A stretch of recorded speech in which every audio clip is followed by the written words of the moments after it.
Shalom Bapak Ibu Saudara yang diberkati Tuhan, selamat pagi.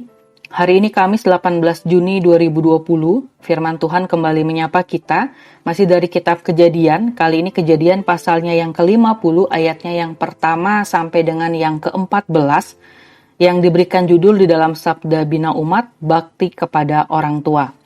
Mari kita berdoa sebelum kita membaca dan merenungkan bersama sabda kebenaran firman Tuhan. Kita berdoa. Allah Bapa yang Maha Kuasa, kami akan membaca dan merenungkan bersama sabda kebenaran firman-Mu. Berikan kepada kami roh kudus-Mu agar kami tidak hanya dimampukan untuk mendengar, namun lebih daripada itu senantiasa kami diberikan komitmen untuk melakukannya di dalam hari-hari yang senantiasa Engkau percayakan kepada kami. Terima kasih ya Tuhan, dan berfirmanlah karena kami siap untuk mendengarkannya. Di dalam nama Tuhan Yesus kami sudah berdoa. Amin. Mari kita baca Bapak Ibu, Kejadian pasalnya yang ke-50, ayatnya yang pertama sampai dengan yang ke-14. Demikian firman Tuhan. Lalu Yusuf merebahkan dirinya mendekap muka ayahnya serta menangisi dan mencium dia. Dan Yusuf memerintahkan kepada tabib-tabib, yaitu hamba-hambanya untuk merempah-rempahi mayat ayahnya. Maka tabib-tabib itu merempah-rempahi mayat Israel. Hal itu memerlukan 40 hari lamanya, sebab demikianlah lamanya waktu yang diperlukan untuk merempah-rempahi, dan orang Mesir menangisi dia 70 hari lamanya. Setelah lewat hari-hari penangisan itu, berkatalah Yusuf kepada seisi istana Firaun, "Jika kiranya aku mendapat kasih-Mu, katakanlah kepada Firaun, bahwa ayahku telah menyuruh aku bersumpah," katanya. "Tidak lama lagi aku akan mati. Dalam kuburku yang telah kugali di tanah Kanaan, disitulah kau kuburkan aku.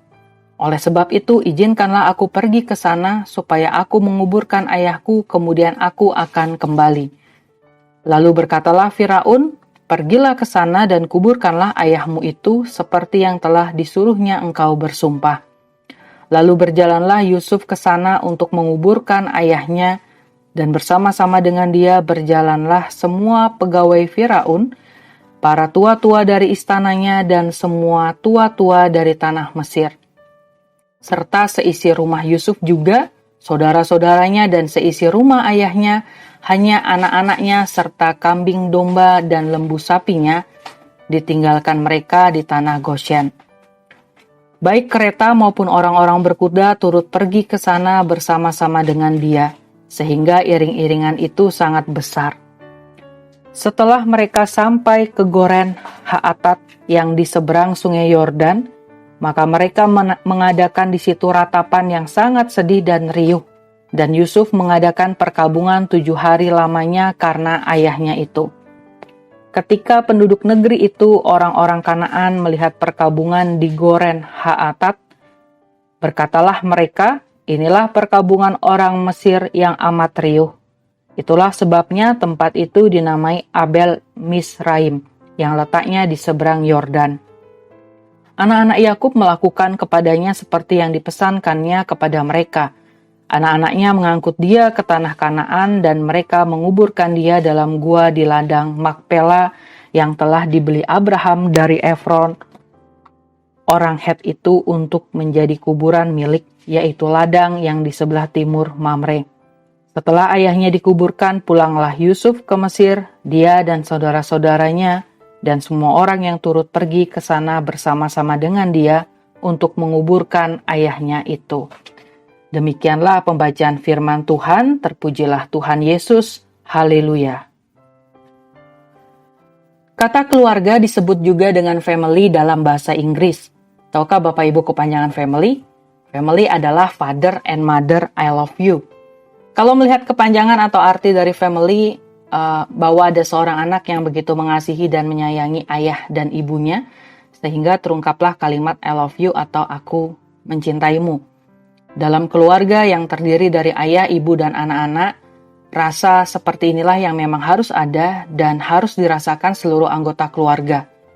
Dengan cinta atau dalam cinta ada pengorbanan, ada rasa hormat menghormati, ada rasa melindungi dan selalu ingin membuat keluarga yang dikasihi berbahagia. Itulah yang dirasakan oleh Yusuf saat ini dalam bacaan kita, di mana ia tengah amat sangat berduka karena ditinggal Yakub ayahnya. Dan di saat-saat akhir ia bisa melihat jasad Yakub, Yusuf memberikan segala yang terbaik yang ia bisa sebagai bentuk cinta kasih dan baktinya kepada orang tua. Mari kita lihat satu persatu yang dilakukan oleh Yusuf. Pertama, Alkitab mencatat bahwa Yusuf merebahkan dirinya mendekap muka ayahnya serta menangisi dan mencium dia dalam ayatnya yang pertama. Sebagai orang yang sudah meninggal, tentu saja Yakub tidak dapat merasakan dekapan serta linangan air mata Yusuf. Meskipun demikian, Yusuf tetap memeluk dan menangisi ayahnya. Hal ini menunjukkan kasih dan penghormatan Yusuf yang terakhir kepada sang ayah. Yang kedua, Yusuf mengadakan perkabungan yang besar baik sebelum penguburan maupun selama penguburan. Selagi para tabib merempahi tubuh Yakub, para penduduk Mesir berkabung selama 70 hari.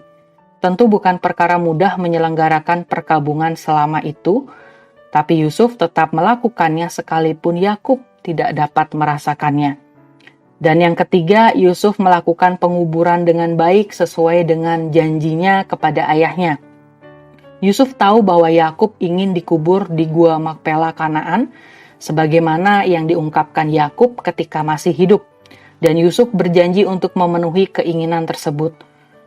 Tentu butuh waktu untuk menuntaskan pemakaman yang letaknya di luar negeri atau di luar tanah Mesir. Karenanya Yusuf melakukan pembalsaman tadi atau merempahi tubuh Yakub semaksimal mungkin agar tubuh atau jasad Yakub tetap ada dalam kondisi baik selama perjalanan yang jauh menuju Kanaan hingga Yakub bisa dikuburkan di tempat di mana ia ingini. Nah, Bapak Ibu, Saudara yang diberkati oleh Tuhan, mari kita bayangkan sesungguhnya dengan statusnya sebagai seorang petinggi di Mesir, tindakan ini bisa saja menimbulkan berbagai tanda tanya pro kontra di kalangan penduduk. Bukankah di Mesir juga banyak tempat pekuburan?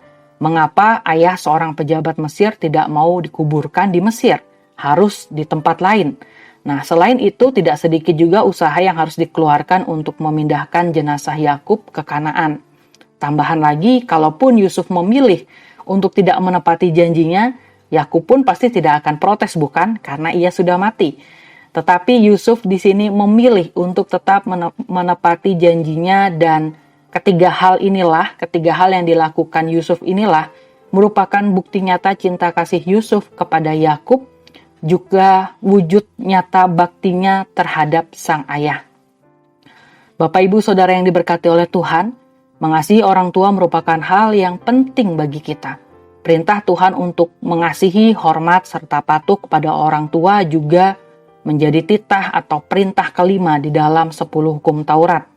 Demikian juga di dalam Amsal, khususnya pasal yang ketiga, juga ada begitu banyak perintah untuk bagaimana seorang anak harus mengasihi orang tuanya, yang kemudian di dalam Amsal 3 ini dituangkan menjadi sebuah lagu di dalam Kitab Bakti nomor 52. Hai dengarlah anakku, nasihat yang diberikan orang tuamu, agar panjang umurmu serta sejahtera ditambahkan kepadamu. Bapak Ibu Saudara yang diberkati Tuhan, sebagai anak, sudahkah kita menunjukkan kasih sayang dan bakti kita kepada orang tua kita? Atau sebagai orang tua saat ini yang diberikan anak-anak yang kita kasihi di dalam kehidupan keluarga kita, sudahkah kita sungguh-sungguh mendidik anak kita dengan campur tangan Tuhan, sehingga anak-anak yang kita kasihi memiliki hati yang luas untuk mengasihi dan menghormati orang tuanya?